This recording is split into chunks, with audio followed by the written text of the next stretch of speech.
Bienvenidos al podcast El futuro del trabajo, un podcast en el que exploramos las tendencias en el mundo del trabajo y la gestión de personas en las organizaciones. Para el episodio de hoy me acompaña Santi García. Hola, Santi. ¿Qué tal, Rafa? Buenos días. Muy bien.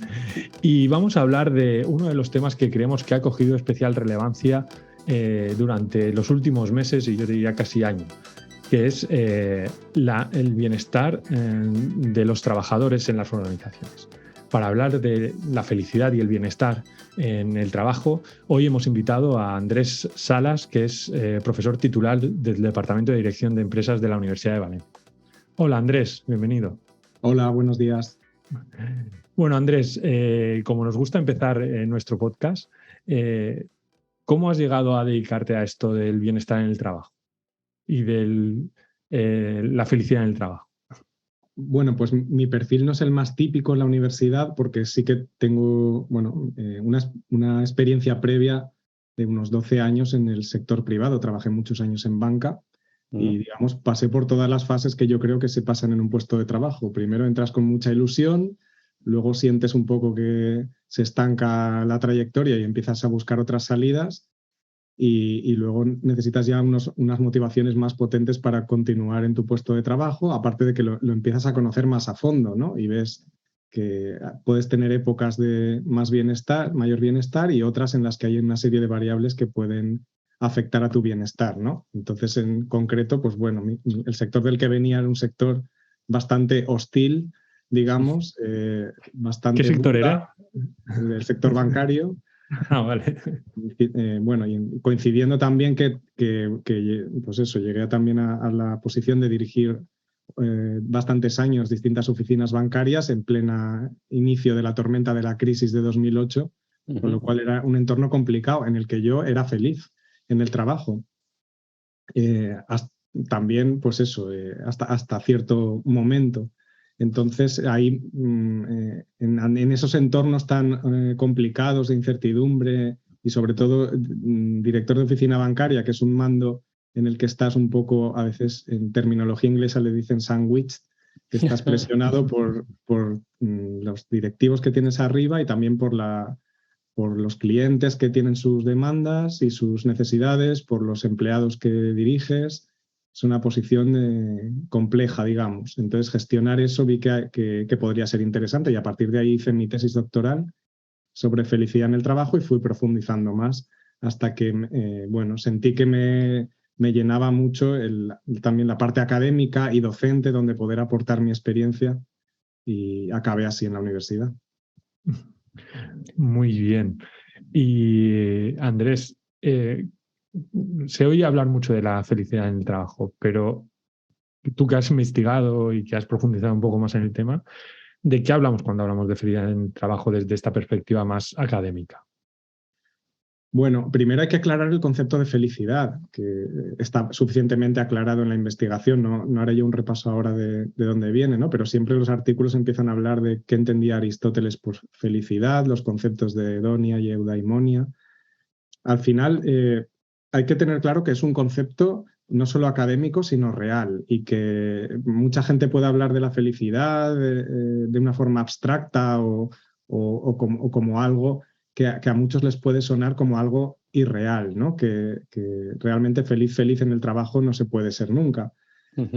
Pero yo lo asimilo bastante al concepto de bienestar, que es un concepto mayor y que una de sus dimensiones es la felicidad en el trabajo. Entonces, por ser concreto, ser feliz en el trabajo tiene mucho que ver con la dimensión más psicológica de si te gusta lo que haces, si sientes que perteneces a la organización en la que trabajas y además las condiciones en las que trabajas son adecuadas. Básicamente son esos tres conceptos los que incluye.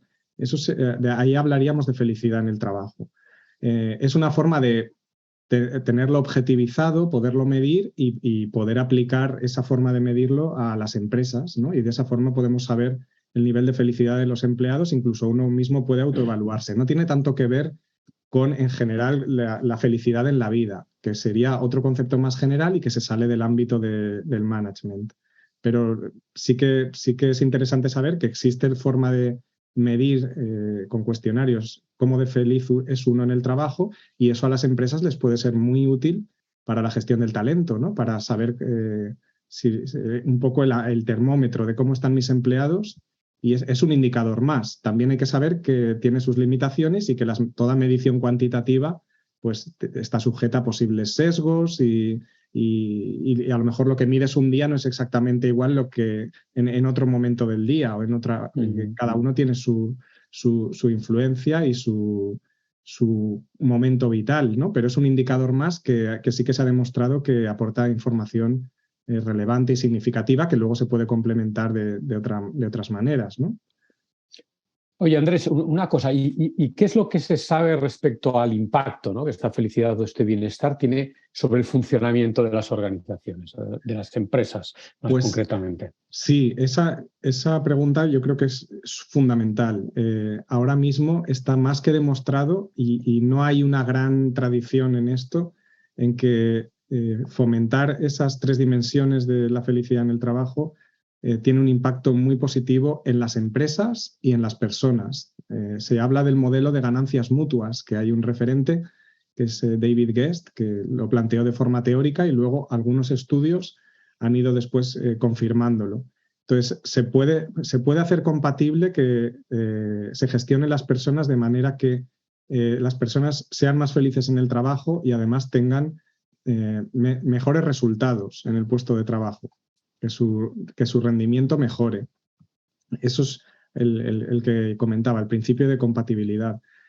Entonces, el rendimiento se ha medido de muchas maneras, ¿no? Hay una medida muy curiosa que tenemos en algún estudio, que es que las personas más felices en el trabajo pueden ser más capaces de explorar y explotar su conocimiento. Explorar es descubrir nuevas formas de hacer las cosas, y explotar, refinar lo que ya sabes hacer, hacerlo mejor, hacerlo de una forma más eficiente. Entonces, como esas, hay otras muchas variables, pero en general es compatible. Ahora mismo estamos en un estudio, por ejemplo, que analiza no tanto la compatibilidad simultánea de ser más feliz y ser más productivo, sino digamos, un efecto secuencial. Soy más feliz y en consecuencia soy más productivo.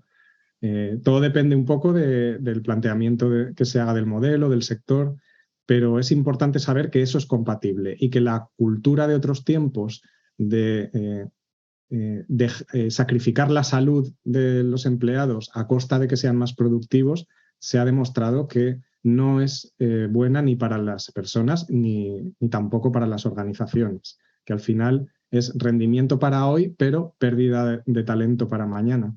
Y al final estamos supuestamente en una sociedad del conocimiento en la que tenemos que valorar esos intangibles como un tesoro. Por tanto, la felicidad quizá, y desde mi punto de vista lo pienso así, es un valor fundamental que puede suponer a cualquier empresa poder desarrollar ventajas competitivas, es decir, ser capaz de diferenciarse y de ser únicos gracias a tener empleados bien conectados con la empresa, satisfechos con sus condiciones de trabajo y que les guste lo que están haciendo. Si intentamos cuidar esas 3 dimensiones, vamos a avanzar en general en la humanidad, y yo creo que el objetivo al final de la humanidad es incrementar el bienestar global de todas las personas. Sí, una oportunidad que entiendo que además es mayor todavía en un contexto en el que, como estamos viendo, pues muchas empresas nos dicen que tienen dificultades para encontrar las personas que necesitan, o incluso que ven cómo aumentan las tasas de rotación, ¿no? Y la gente pues se va de la empresa a trabajar a otro sitio, ¿no? ¿Estáis notando algo de esto en vuestros estudios, en vuestras investigaciones? Sí, claro, la turnover intention, la intención de abandonar la empresa, está totalmente ligada a que la persona se sienta parte de la organización, ¿no? Que es una de las dimensiones de la felicidad en el trabajo. Y cada vez hay más preocupación en cuanto a la capacidad de captar talento para determinadas profesiones en las que hay escasez. Entonces, como herramienta, el talento, que es un concepto con cada vez más relevancia en la investigación y sobre todo en las empresas, ¿no? Las personas que tienen ese conocimiento que de verdad me hace falta, que aporta valor y que contribuye a generar ese valor en la empresa, la herramienta fundamental pienso que va a ser la felicidad en el trabajo. Entonces, también se ve en las nuevas generaciones, ¿no? Que no solamente es el salario lo que más les motiva para estar en la empresa. Vosotros tenéis estudios, vamos, que me parecen fundamentales para tenerlos en cuenta para cualquier profesional o académico que imparta docencia en el área, en las que se ve qué es lo que más valora la fuerza de trabajo hoy en día, ¿no? Y el hecho de conciliar, el hecho de poder hacer lo que a uno de verdad le gusta, el hecho de tener feedback y que tengas esa retroalimentación de cómo lo estoy haciendo, porque siempre todo el mundo, yo pienso que el 99% de la gente es capaz de trabajar de casi cualquier cosa que existe. No, eso de que hay gente que es superdotada y que solamente algunos están capacitados para hacer determinadas cosas, yo no lo creo. Casi todo el mundo es capaz de ser médico, de ser astronauta. La cuestión es tener la guía adecuada, el feedback, la motivación, el empoderamiento. Y yo apostaría que cualquier persona puede llegar a tener niveles de motivación muy altos. Hay un caso que me pasó, por ejemplo, en la primera oficina bancaria que dirigí, había una persona que llevaba 40 años haciendo lo mismo. Digo yo, ¿ahora cómo motivo a esta persona? ¿Para qué? Porque los tiempos han cambiado, pero para este señor todavía no. Estaba 40 años atrás. Entonces, pues era un poco averiguar, tener conversaciones con la persona de qué cosas estaba ya cansado de hacer, tal, y intentar cambiar un poco el planteamiento de las tareas que tenía que hacer para que pudieran aportar valor a una persona que estaba ya cansada de estar siempre haciendo lo mismo. Pero conseguí cosas que para mí eran pequeñas, pero eran un reto. Y entonces, de cualquier persona podemos sacar siempre cosas positivas que contribuyan a la organización, siempre que la persona tenga no tenga barreras y no te lo ponga muy difícil. Y esto, Andrés, a mí me conecta directamente con sí, saber si habéis estudiado la relación del liderazgo con la felicidad o con el bienestar. O sea, ¿cuál es el papel del líder en esto? Claro, el concepto de liderazgo, que se ha hablado mucho de él y cada vez se habla más, es un concepto que hay que coger con cuidado, ¿no? Porque líderes con mucho poder y en los que podemos tener poca capacidad crítica con ellos, lo estamos viendo, ¿no? Lo que está ocurriendo ahora mismo en el panorama mundial. Cuidado con los líderes, los grandes líderes. Entonces, yo creo más en los liderazgos que se ponen al servicio del equipo. El liderazgo servicio. Hay estudios muy interesantes sobre cómo en realidad el líder es el que tiene que decir, estoy aquí para coordinar y para ponerme a vuestra disposición, para daros, poner a vuestra disposición mi conocimiento, mi saber hacer y mi gestión, ¿no? del equipo, la coordinación. El liderazgo servicio fundamental para que los empleados se sientan más felices en el trabajo. Liderazgos, al fin y al cabo, que se pongan al servicio de los equipos e incluso liderazgos que den voz a los equipos.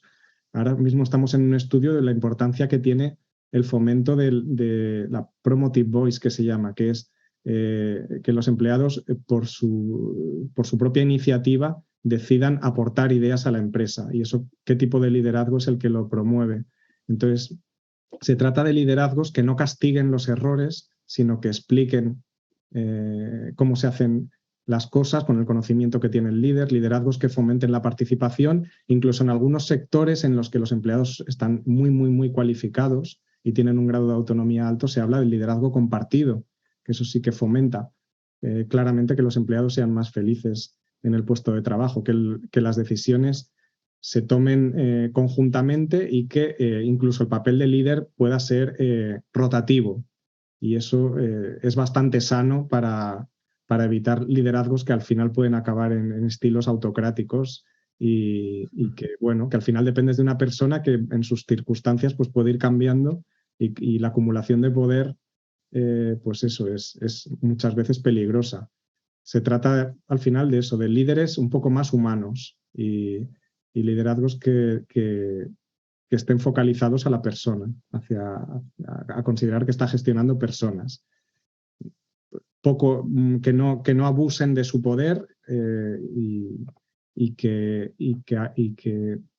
cada día sean capaces de oler el clima que hay en su equipo de trabajo, que cada persona es un mundo y sí que hemos encontrado en sectores complejos, altamente cualificados, que los líderes que mejor funcionaban eran aquellos que sabían casi con una mirada ese día su colaborador cómo estaba entrando al trabajo. Si le podía pedir cosas ese día, ahora mejor esperarse al día siguiente. Entonces es un poquito de capacidad y de motivación humana para liderar. Claro. O sea, con lo cual, para las organizaciones, ¿no?, que quieran invertir, ¿no?, en ese tema del bienestar, de la felicidad de las personas, entendiendo que esto puede tener un impacto en su funcionamiento, se les plantea que una vía de acción clara es el desarrollo de sus líderes, ¿no?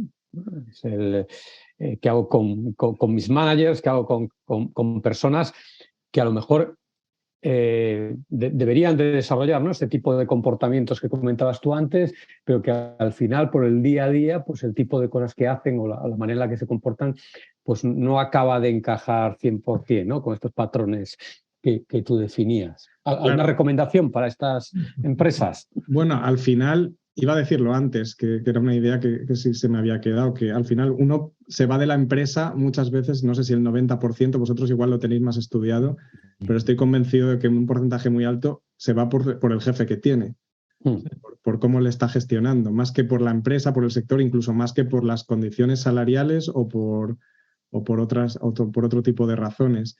Entonces, yo por mi experiencia profesional y después lo he visto más académicamente, es un poco la cultura que emana de la alta dirección y cómo esa cadena de transmisión de arriba abajo va llegando. Entonces, que hay estudios que dicen que muchas veces los jefes, el rol principal de muchas veces de algunos buenos líderes es hacer de paraguas, de que toda la presión que llega de arriba intentan pararla un poco y a su equipo transmitírselo de otra manera para que el equipo funcione, ¿no?, y esté ahí motivado. ¿Qué es lo que habría que hacer? Partir de convencer a la alta dirección de que lo que tiene que ir de arriba abajo no son solo instrucciones ni presión a corto plazo, sino tiene que haber comunicación, pienso yo que en dos canales, ¿no? Y que en ese sentido, lo que comentaba al principio, hay que dar voz a los empleados, que formen incluso algunos de ellos partes de los comités de dirección y transmitir una cultura de que los empleados vean que se apuesta por ellos y que se cree en ellos y que no se sientan tratados simplemente como una unidad productiva que tiene que aportar un rendimiento a costa de lo que sea y sobre todo el cortoplacismo que siempre buscan gran parte de las empresas. Entonces, cuando los mandos intermedios al final son los que están más en contacto con los empleados, a ellos ya les tiene que llegar desde arriba una forma de entender las organizaciones más humana, que se preocupen por qué tipo de tareas están haciendo mis empleados y si son las que mejor encajan a cada uno de ellos.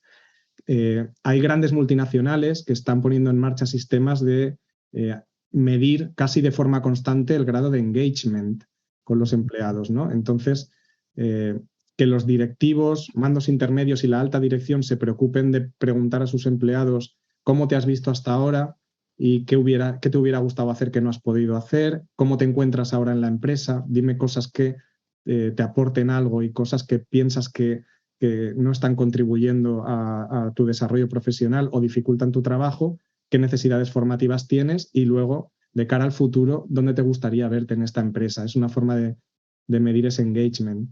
Eso y el engagement, que además es una de las dimensiones de la felicidad en el trabajo, la relacionada con hasta qué punto me gusta lo que hago.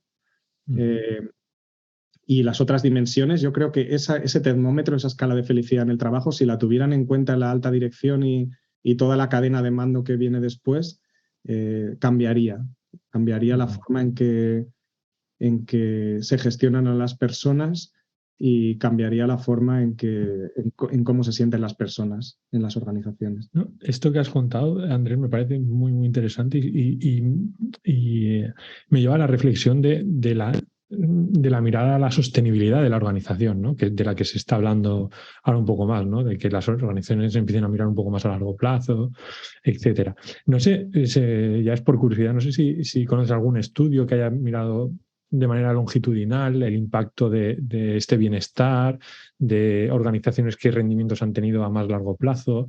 ¿Existe algo en ese sentido? Pues la verdad es que los estudios longitudinales son muy escasos en general. Ya. Por eso te lo preguntaba. Sí. Sé que es algo escaso. Entonces hay mucho por hacer ahí. Realmente es un área por explorar y interesa meterse. Son estudios que llevan mucho tiempo, son estudios muy costosos porque tienes que, pues eso, preguntar a las mismas personas a lo largo del tiempo, tenerlas identificadas y las personas cambian de empresa, a veces es complicado volverlas a identificar. Es difícil, ahí hay todavía recorrido y más teniendo en cuenta que el foco en el bienestar de los empleados es relativamente reciente, aunque se hable de la psicología positiva desde hace muchos años, en el área de management es más reciente y la concepción del bienestar de una forma más amplia, incluyendo la felicidad en el trabajo, pero también el bienestar social y el bienestar físico, que serían un poco las tres dimensiones que pueden formar ese concepto de bienestar, es bastante más reciente y el trasladarlo, pues eso, de la investigación al mundo de la empresa siempre es más lento de lo que quisiéramos. Pero sí, los estudios longitudinales, desde luego, aportarían pues eso, resultados muy interesantes, ¿no? Sobre todo vistos a muy largo plazo. Claro. Porque se podrían medir mucho otro tipo de consecuencias claro, muy variadas. Bueno, para nuestros oyentes, un estudio longitudinal es un estudio que se mide a la misma gente durante mucho tiempo, que aquí nos hemos puesto un poco técnicos y no todo el mundo que nos escucha tiene por qué saber lo que es un estudio longitudinal, pero se mide a las mismas personas, a las mismas empresas durante muchos momentos, durante muchos años, ¿no? De continuidad para ver realmente esos impactos y cómo evolucionan. Que aquí me he puesto, nos hemos puesto un poco técnicos. Bueno, Santi, ¿ibas a preguntar algo? Sí, yo tenía una pregunta para Andrés y era acerca de en qué medida crees tú que la tendencia, ¿no?, que estamos observando a una mayor diversidad entre los empleados de las empresas complica de alguna forma esto de la gestión de su bienestar, ¿no? Pues imagino que personas diferentes pues, pueden valorar cosas diferentes, vienen con experiencias, con backgrounds, con valores, con culturas muy distintas y claro, ¿no? Esto en un contexto en el que todavía muchas empresas pues, viven en la era del café para todos, es una complicación. Sí, todo tiene su lado A y su lado B. Entonces, realmente los equipos más diversos siempre pues, se suelen recomendar para áreas en las que es necesario cierto nivel de innovación o se busca la creatividad, ¿no? Porque son personas de orígenes distintos. Entonces, a mayor grado de diversidad, lo que está claro es que tienes pues, puntos de vista mucho más diferentes y un enriquecimiento probablemente más grande también. En ese sentido, yo sí que, pues eso, hemos identificado que se están creándose en la alta dirección puestos de responsables de integración o de inclusión para poder gestionar toda esa diversidad que es cada vez mayor y que además con el teletrabajo pues se incrementa muchísimo más, ¿no? Porque se encuentran equipos diversos de distintos países o incluso continentes. Yo creo que al final la experiencia de intercambio con personas con bagajes distintos enriquece en el sentido de la percepción de variedad que tiene el empleado, de no estar siempre sometido al mismo contexto, con las mismas rutinas y con las mismas formas de pensar. Eso se puede comparar como cuando uno viaja fuera y prueba una comida distinta, ve paisajes distintos, la mente se abre. Y en ese sentido yo creo que es enriquecedor desde el punto de vista de, bueno, las prácticas, por ejemplo, tenemos definidas las prácticas orientadas al bienestar, el modelo del Wellbeing Oriented Management, tiene una de las dimensiones que es Enriching Practices, que tiene que ver con la variedad de tareas, ¿no? Con que el empleado no esté siempre haciendo lo mismo, básicamente. Entonces, la diversidad yo creo que enriquece. Y luego hay que estratégicamente medir hasta qué punto quiero mezclar distintas culturas que sean muy distintas o no tan distintas, porque si necesito tomar decisiones muy rápido, es complicado entre personas que tienen formas de pensar muy distintas. Pero si quiero hacer una disrupción total en algo, pues entonces estupendo, ¿no? Cuanto más distintas sean en edades, en cultura, en formación, en todo tipo de variables que definen a la persona, pues mejor. Muy bien, pues el tiempo pasa volando y ya llevamos casi 25 minutos. Yo sí que antes de acabar, sí que me gustaría, porque sabemos que hay muchas organizaciones que les preocupa esto del bienestar, ¿no? Y has hablado ahí de un modelo con el que estás trabajando, ¿no? Del Wellbeing Oriented Management.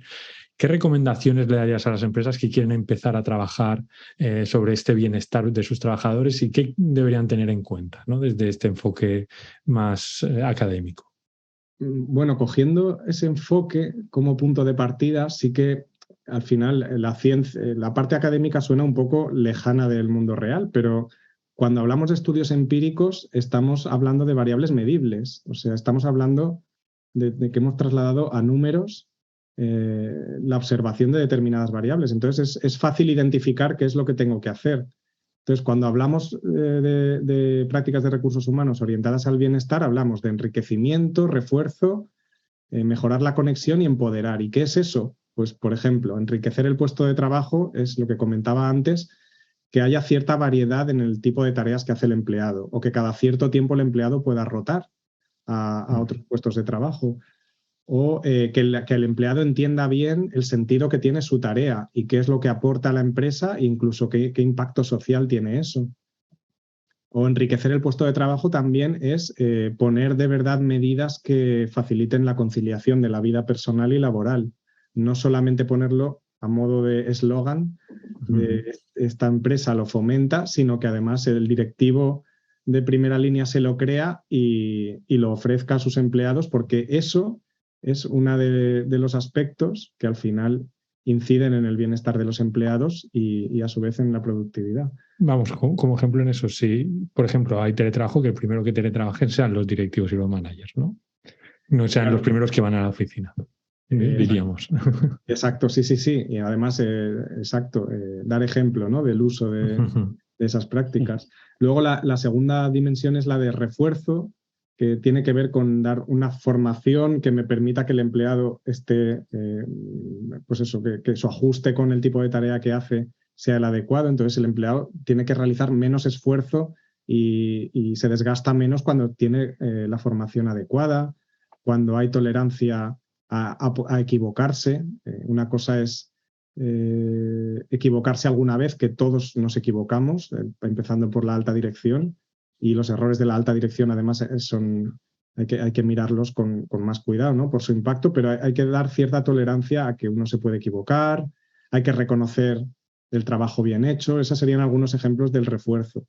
La conexión es la tercera dimensión, que tiene que ver con fomentar la comunicación y las interrelaciones entre los empleados y los equipos de trabajo, y finalmente el empoderar, que se hablaba aquí de algo que yo ahora le presto especial interés, que es dar voz a los empleados, que puedan expresar su opinión y participar en la toma de decisiones. Digamos que trabajando esas 4 dimensiones estamos cuidando al recurso más importante de cualquier empresa, que al final es el que te permite diferenciarte, que es las personas.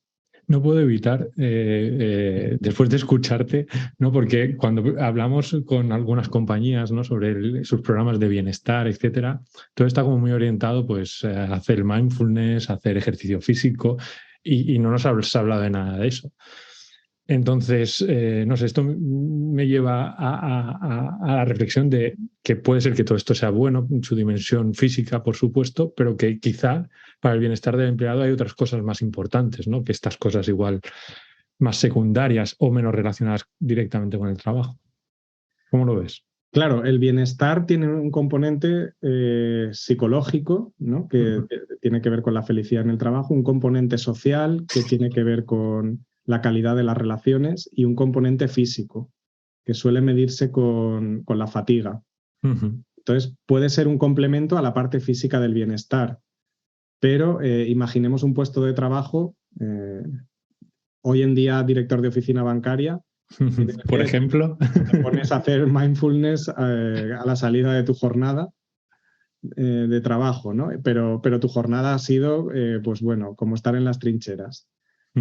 Entonces, no sé yo cuántas horas de mindfulness habría que hacer para compensar eso. Quizá conviene replantearse el tipo de tareas que estás haciendo, el feedback que te está dando tu directivo, qué tipo de gestión estás haciendo de los empleados para que rindan. Si es, pues eso, presión a corto plazo o lo que estás haciendo es una gestión en la que los empleados se sienten parte de la organización y se creen que forman parte de algo que es como una extensión de su familia, ¿no? De su vida, lo que creen de verdad y apuestan por ello, porque tienen además ese sentimiento de reciprocidad de que yo doy, pero es que la empresa me apoya mucho. Entonces el mindfulness, solo el mindfulness... Era un ejemplo.